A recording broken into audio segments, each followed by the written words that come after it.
Classroom platform. All right, so group AQ and AR. All right, so I believe that all of you have submitted your vlog. All right, and to be honest, I have not viewed all of them because I am in the midst of marking your writing task. But I did manage to get a glimpse of two or three of the submission done. Right, so before I grade you, all right, or probably after I grade you, there are certain things that you might be wondering, or probably certain thoughts that's running in your mind. How am I going to assess you, or what are the criteria that is, used as a platform to guide you? Well, the first question I would ask myself when I'm going to view your video, or when I view your video, would be, am I learning something new here? So that's the first thing, right?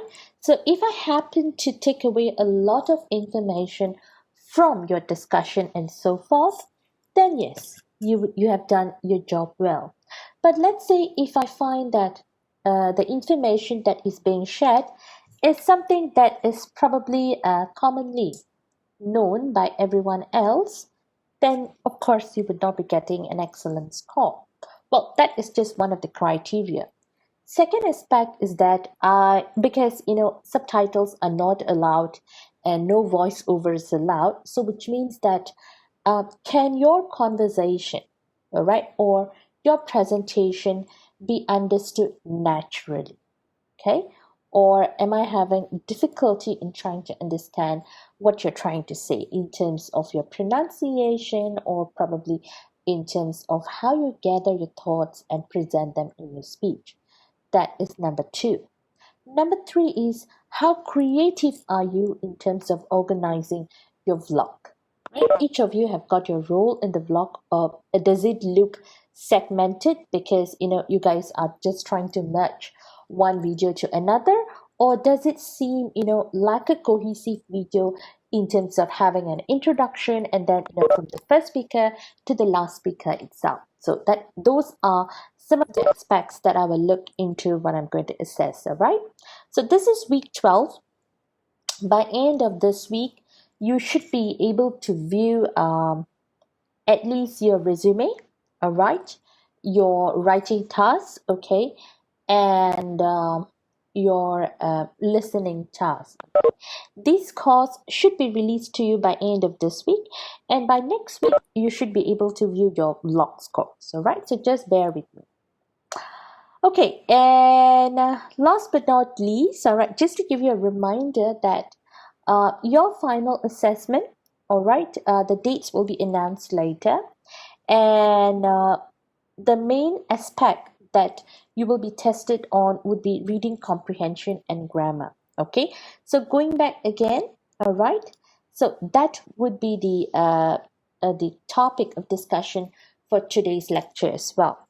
I hope you have your module with you, all right, because today I'm going to be using your module, all right, as a form of exercise in the class as well. So if you have read my Telegram message earlier on, I did ask all of you to read a passage which was on page 93 of your module. All right, I'm not sure how many of you read, but I hope all of you have actually read. Okay, so but anyway, all right, for those of you who do not have the book, I did share the link.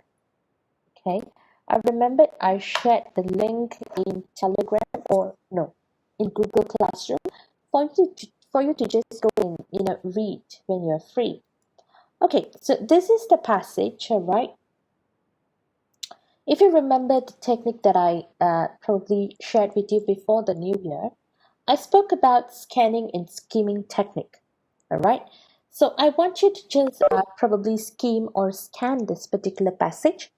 Better still, if you have read this passage earlier on, then it might be much easier for you to just read another round. Okay, so first step, I want you to just skim through the passage, look out for words, okay, that could probably give you some sort of idea about the passage. All right, take about a few seconds. If you have the book with you, that's better. Just skim through first. All right, then you try to scan through and look for certain phrases, all right, in the passage itself. Okay, I'm about to give you about 2 minutes for you guys to just, look through the passage and probably read. Okay, and then I will talk to you about some of the techniques that is very much helpful when we are dealing with factual reading. Okay, take about 2 minutes to just skim and scan the passage.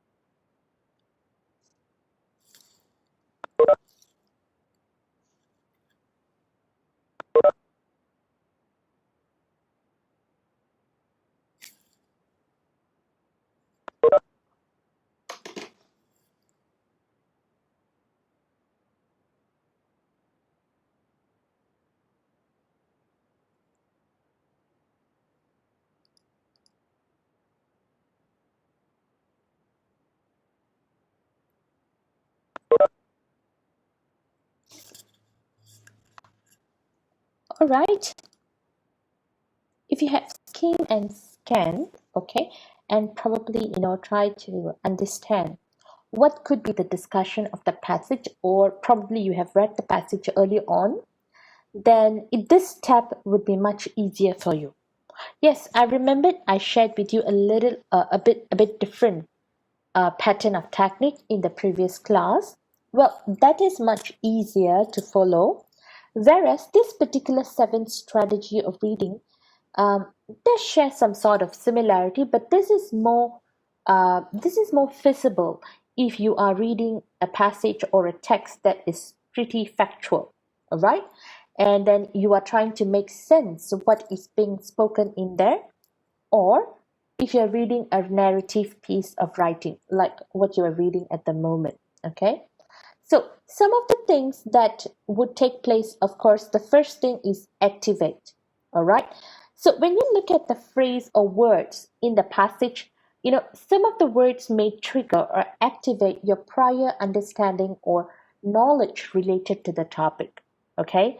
And then when you read, okay, it makes sense to you. That means you infer what is being said in the text and then probably, unsaid in the text, okay, trying to make sense of the passage itself. And then monitoring and clarifying. So this is a process where you try to understand your preconceived thought before you read the passage and probably after you have read the passage. So you try to fill in the void that happens in the process of before reading and after reading. So questioning, so, like some of you may have this habit of trying to look at the questions first and then you read the passage because it kind of gives you a better clarification. Or probably some of you try to skim through the passage and then look at the question and then you read.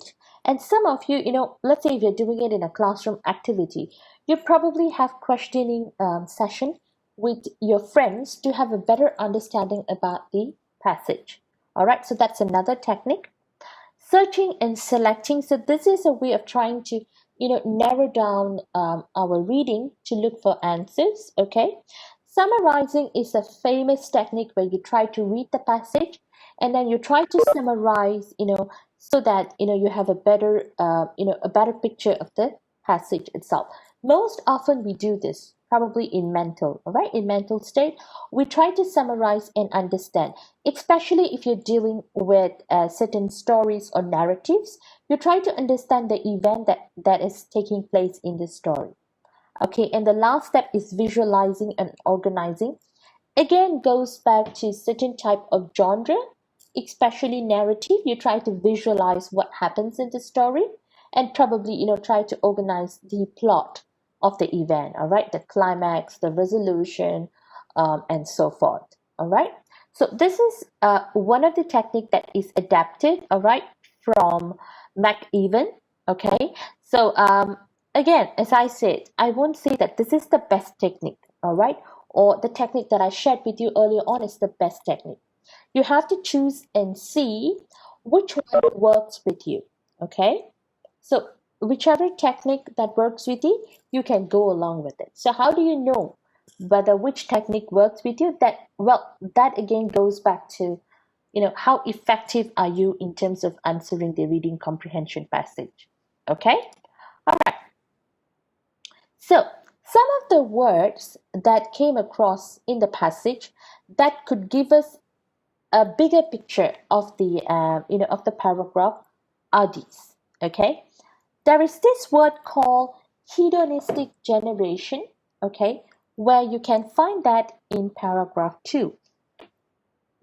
So before I explain further, anyone would like to just probably share what could be the meaning of this particular word, hedonistic? Anyone? Person that only relying on in the passage, person only relying on technology or online instead of approaching face-to-face conversation. Okay, good try, Noain. Almost close, all right. Anyone else would like to try?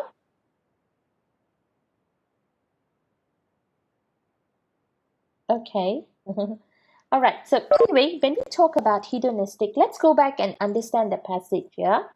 All right. There's also the scientist and writer Susan Greenfield's famously apocalyptic warnings. We could be raising a hedonistic generation who live only in the thrill of the computer-generated moment and are in distinct danger of detaching themselves from what the rest of us would consider the real world. That means they enjoy or they get pleasure, okay, out of trying things that gives thrill to them.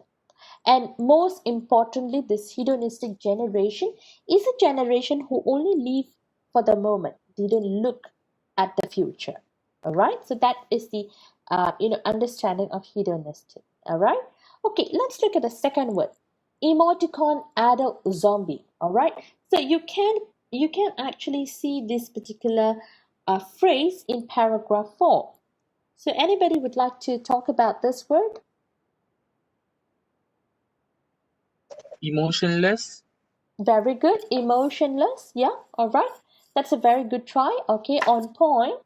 That means these are people, all right, who put up or who uses emoticons or emojis, but they don't feel anything about. They don't actually feel the emotion. For example, you text a friend of yours, "My uncle passed away." She could reply with a sad emoji, but probably she's not feeling it.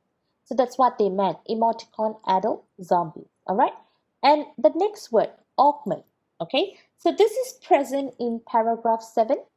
Okay. So for you to understand better, I would give you a little bit of hint based on the phrase of the paragraph itself. Study by Amanda Lanhart of the Pew Research Center, a US think tank, found that the most avid texters are also the children most likely to spend time with friends in person. One form of socializing doesn't replace the other, it augments it. So that's the usage of words. So anybody wants to talk about it? Augment, upgrade, or to innovate. Okay, all right. Good try, Noaim. It's only Noaim is in the class, is it? The rest of them, they're not here. Okay, good try, Noaim. Augments it means it makes it worse. It amplifies it. All right? Okay, so that's the meaning of augment. And then when we look at the word eroding literacy, this is in paragraph 8, I think. Just give me a moment. I think it's in paragraph 8. Oh, no, sorry, paragraph 11. Okay. So when we talk about eroding literacy, you understand the meaning of literacy, the skill of reading and writing. So eroding means it affects, it destroys the skill of reading and writing. Okay. Madam, Yes, I would like to ask the sentence that augments means that it can be a positive and it can be negative, yes, both way, or That's it right. depends on the context. Augment can be used both in positive and negative way, also depending on the context. Okay. Thank you, Mm. madam. All right. Okay. So when we look at this whole passage, all right, in short, okay, it's about two pages of article, all right. In short, we understand that, based on the hint of the word, this passage is about how technology is ruling the life of teenagers, especially in the act of texting, and how that actually prevents them from having a sociable life. All right. And apparently having too much of online activity also disrupts their language skills as well as affect their real life. However, this particular online social activity is also needed, but in moderation. This is actually mentioned in paragraph 8. Okay, so this is what we understand in short. So each of you may have a different understanding, all right, on towards the passage itself. So this is not rigid. Okay, the most important concept is that we agree what are the main ideas discussed in the passage. All right, now, we're going to talk about the questions. But before that, are there any concerns that you would like to raise after you have read the passage? Because you should have done this, earlier.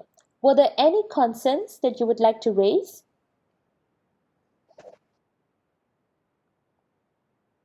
Uh, uh, so is it bad? This the passage is I think I read that it is have a pro and cons. So for overall, madam, do you think it is a bad things or it is a good things? Online activity, is it? Yeah. I can't say if it's bad or good. Again, based on what I have read in the passage, all right, I think probably engaging too much in online activity can be bad, especially for teenagers we are talking about, because Mm-hmm. they are still trying to understand what is happening around them. There are a lot of issues ongoing, and they may not make the right choice of call. So Mm-hmm. engaging too much and neglecting physical activities outside, having a real chat with family, and then avoiding schools. Okay, so that can be disruptive. But then if they're going to learn, if you're talking about probably adolescents like you guys, university students, all right, Mm-hmm. probably things are different, because you would already know, okay, how do you divide your time and what are the things that really needs attention. Yeah, Mm-hmm. because it's going to be there. We cannot avoid it, right? Like what one of the authors says, Rebecca, and then she says that it is needed, because most of the thing, it's being broadcasted online, but you have to use it in moderation. We cannot overdo it. Everything we cannot overdo it, isn't it? Everybody likes ice cream, but we cannot be having it every day. Yeah, so that's the Right. thing. All right. So Okay. Thank you, madam. welcome. Are there any other concern? I feel like I'm only teaching Noaim. Only he's learning out of the class. What happens to the rest? The class is full. Madam, Yes, I want to ask about this passage. yes.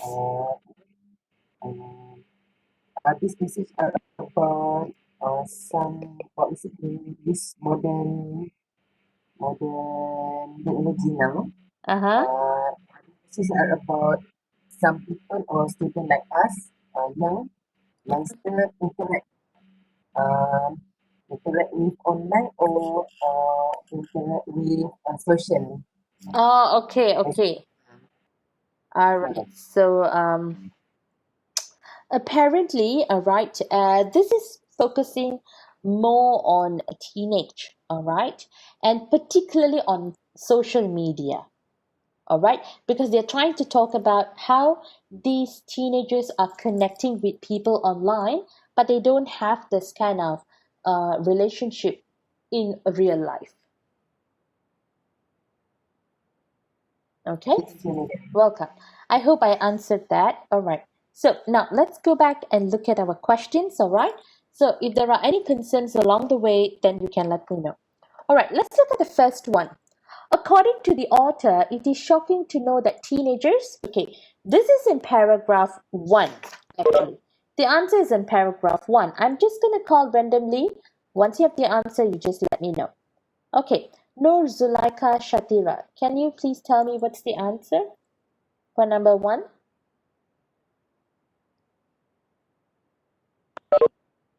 A. Yes.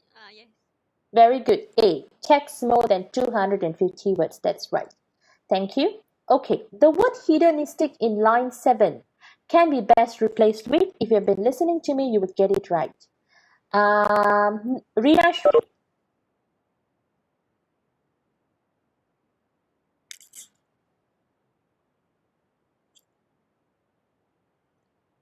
Shri, are you there?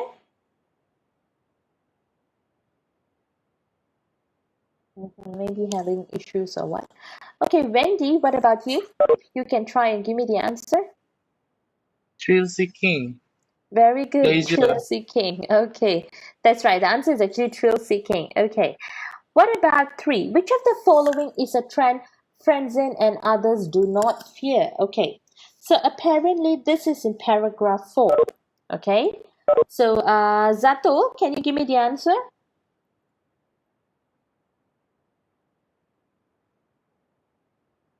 Zato, are you there?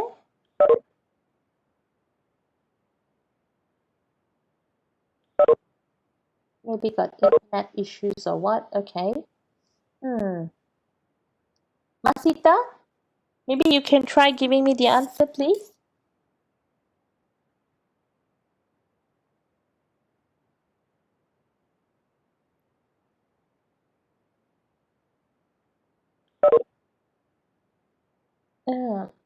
That's so weird. Okay, anyone who has the answer. B, madam. B or C. B or C. B or C, is it? No. Yeah. Apparently it's D. Teenagers are eye contact. Yeah, because if you look at it, there is a trick. Teenagers are able. All right, so that's the trick there. Okay. All right. Where are we looking at? Oh God, what did I do? Okay, forget it. Okay, based on the paragraph 5, how many teenagers used Instagram as his or her means of online socializing? So apparently this, you can get the answer in paragraph 5. Okay, anybody got the answer with them?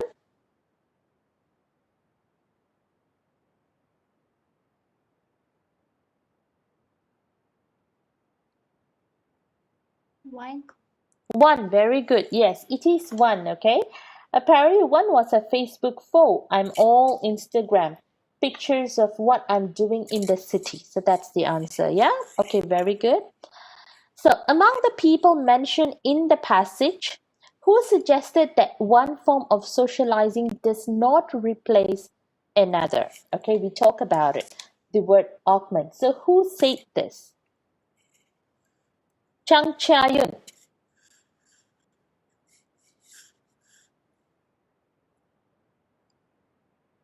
Chang Chia-yun. B. It is B. That's right. Amanda Lanhert. Okay, she's the one who mentioned that. It doesn't replace another. Good. Okay. Which of the following statement is not true about teenagers and their social media?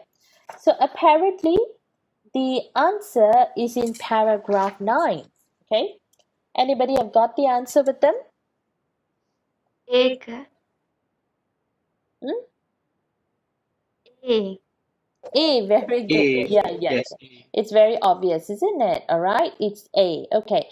The word augments can be best replaced with? We amplifies. Yes, amplifies. Good. All right. Good. All of you have been listening.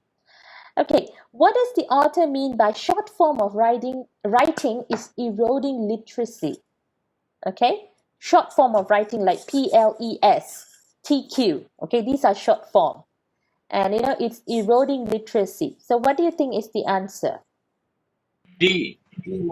That's right. D, Denmark, isn't it? Yes, that's true. Good.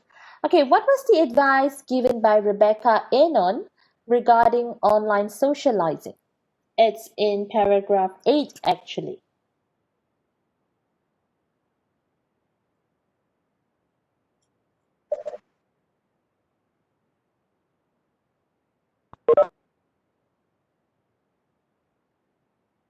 Okay, it is, nobody got the answer. It is actually A. All right. She says that they have to be on Facebook. All right. But, apparently they're ambivalent about it. That means, okay, one of the things that, that happens is that they need to know how to use in moderation. That's the answer. Okay, when you look at the last question, you cannot run away from this type of questions. For sure, in your final assessment, there would be at least one or two questions that are going to test on your creativity or your ability to understand the content of the passage and trying to come up with a title. Okay, so for that you need to understand. Only then you are able to propose a title. So when you look at this one, what is the best title for the passage above? Is this only talking about social media? No, I don't think so. You can strike that out. Is it talking about benefits of online socializing? Of course not. Strike that out. So we have two choices to make the call: teenagers' social media addiction, or probably online socializing among teenagers. So let's go back and look at the option C. Is this really talking about addiction? Not much in detail. So you can strike that out, and the answer is, of course, D. So that's how you actually do and try to decide if you are confused between the choices that is offered for your final assessment. Okay, so we have actually come to the end of our lecture for today. All right, I just wanted to share with you some of the tips that you could actually use when you're going to answer your comprehension later. I will still meet you next week. All right, and then we have another one more class in week 14 before we close the blinds for the semester. It's a bit weird, okay, for not having to meet you physically for at least once, but I hope within these weeks you have actually picked up something and you would be able to fetch well for your final assessment. Okay, so before we call it a day for the evening, are there any questions that you would like to ask me? Then I want to ask about what is the meaning about eroding? This means Eroding. Eroding, reduce. is it? Yes, Okay, eroding eroding. means reduce, affects. It Alright. Thank becomes you. worse. That is eroding. Thank you, madam. Okay. Okay, do we have any other questions? Madam, Yes. on the paragraph 2, it says that Susan Greenfield's famously apocalyptic warnings. What does it mean by apocalyptic? Apocalyptic means unique. Unique, or we Oh, can also say famous. Okay? okay. And what about in paragraph 3, in line 12, Wait, even paragraph when 3, line 12. Okay, got that? but And these even when these titillating accounts. yeah. Okay, That one. titillating accounts means a bit of disturbing accounts. Okay. So it means disturbing lah. Yeah, disturbing. Thank you. All right. Do we have any other questions? Okay. All right. So I think that's all. So thank you everyone for joining me today. Okay. So for those who